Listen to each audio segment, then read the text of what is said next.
Bitouma na kacha présidence. Koyoka te, manque de respect, mal poli, mal élevé, mal appris. Yango na kacha gouvernement oyo. Vous servir à ta nation congolaise. Peuple moni passi. Tozo mona kaba villa na bino zako tombwama. Famille na bino zako dondwama.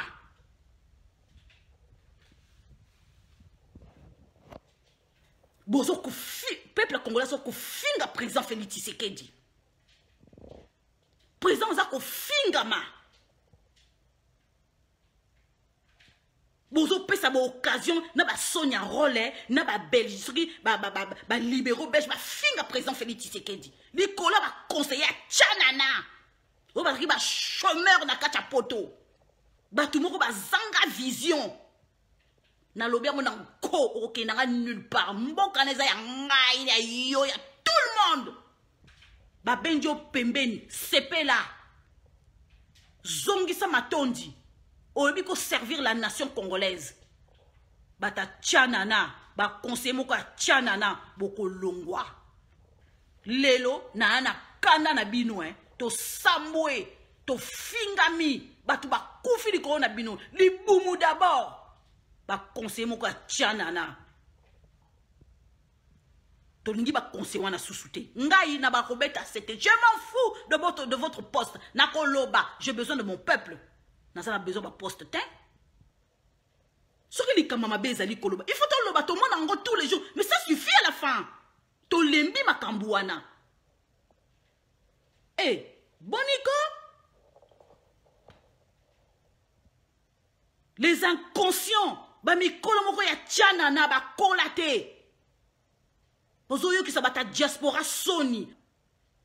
Bozo yo ki sa bata diaspora Sony.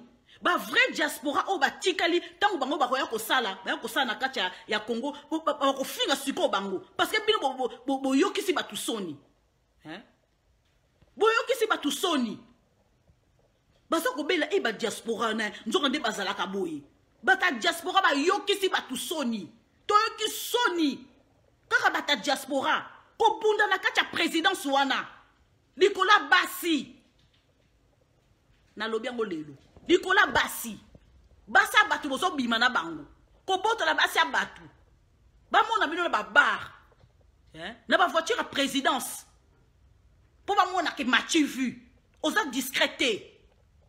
Donc yo yaki na Congo ko yiba basi batu. Yo yaki na Kisasa ko yiba basi batu. Ko peuple congolais au mona pasi butu na moi. Tozangi électricité. Tous ça même mamai yo vandi na nini na kimbo konji kuna étant que conseiller aux autres mbongo na peuple congolais zo souffrir les kamuni yo sali bilan na yo nini ezali pendant 2 ans bilan na yo ezanini bo sembo nansi ba comment ba star ko mawabo da ba mawable président Félix Tshisekedi de Korozo sa batona le sous-souté il y a 95% longo la bango.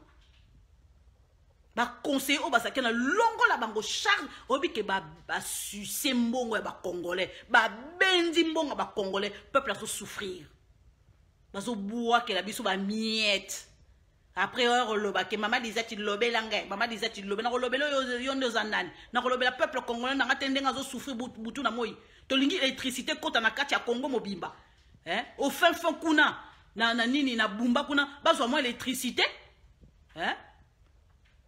na kolobela yo conseiller aux anani toza 80 millions de Congolais ceux qui 100 millions de Congolais aux anani so longo esala nini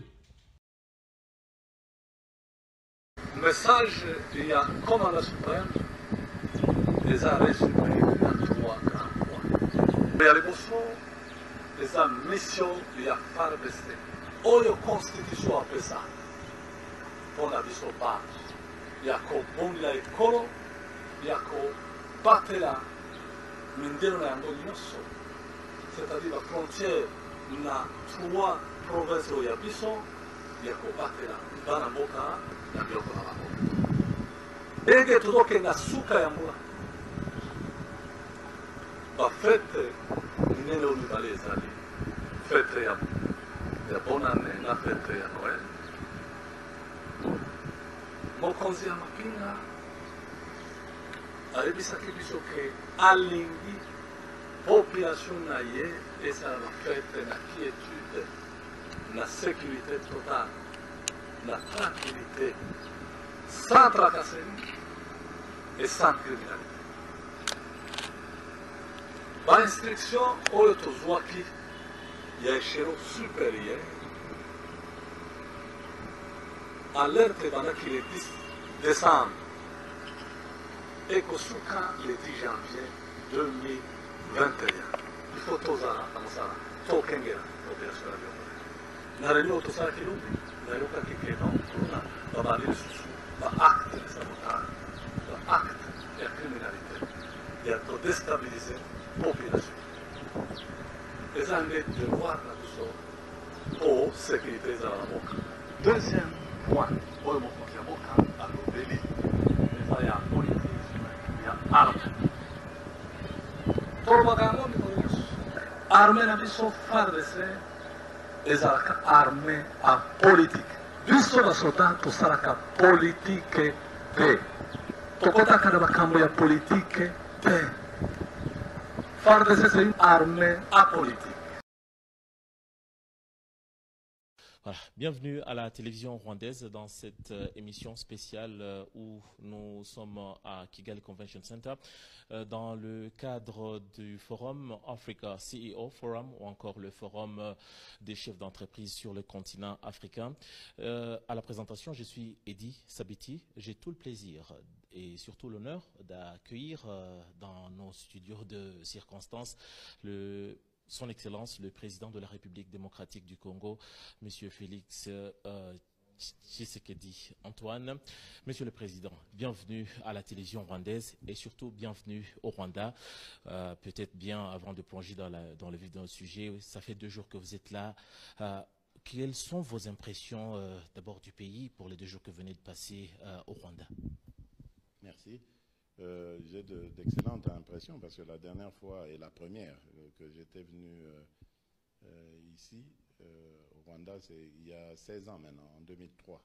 Donc vous imaginez, il y a des choses qui n'existaient pas du tout. Je ne me rappelle même pas avoir vu une route asphaltée à cette époque. Donc c'est vraiment un progrès énorme et je félicite évidemment les autorités rwandaises avec à leur tête le président Kagame pour cette performance. Monsieur le Président, au cours de ce forum, il était également question d'évoquer des questions de la sous-région, notamment les relations entre le Rwanda et la République démocratique du Congo. Les relations entre les 2 pays ont connu des péripéties, des moments difficiles et dans un passé très récent. Mais au cours de votre intervention, on a senti un certain optimisme. Vous êtes trop positif, vous vous projetez vers l'avenir. C'est même le cas avec le président Paul Kagame. Est-ce un symbole ou c'est le signe d'un nouveau départ entre les 2 pays? Je crois que c'est un peu les deux. D'abord, moi je crois que pour arriver à un objectif, il faut en rêver, il faut l'envisager. Et donc se donner les moyens ensuite pour y aller. Donc forcément, il faut être positif. Vous ne pouvez pas envisager un idéal en étant négatif. Il faut être positif pour y arriver. Secondement, je dirais, le Congo, comme je l'ai dit tout à l'heure, le Rwanda et le Congo sont appelés à demeurer à vie des voisins. Donc ce serait vraiment ridicule de continuer à se faire la guerre, à se détester, à rater les occasions, les opportunités qui s'offrent à nous de faire des bonnes choses. Troisièmement, je dirais, je prendrai l'exemple de la France. Je le dis souvent d'ailleurs, je prends l'exemple de la France et de l'Allemagne. Regardez, dans le passé, combien de fois ne se sont-ils pas fait la guerre? L'Alsace est passée de l'Allemagne à la France, de la France à l'Allemagne, ainsi de suite. L'Alsace est passée de l'Allemagne à la France, de la France à l'Allemagne, ainsi de suite. L'Alsace est passée de l'Allemagne à la France, de la France à l'Allemagne, ainsi de suite. Et la Lorraine, pour finir, ils ont fait la paix. Ils ont compris que c'est en mettant ensemble leurs énergies qu'ils seront forts. Et aujourd'hui, on parle de l'Allemagne et de la France comme le moteur de l'Union européenne. Donc vous voyez que on peut faire des choses positives et Dieu sait combien de talents il y a dans cette région, entre nos deux pays, qu'il faut mettre en avant. Et je pense que j'ai trouvé en le président Kagame quelqu'un qui est résolument tourné vers la même vision que la mienne. Et je pense que, en tout cas, quelles que soient les secousses, les soubresauts, nous allons arriver à notre objectif. Et je pense que j'ai trouvé en le président Kagame quelqu'un qui est résolument tourné vers la même vision que la mienne.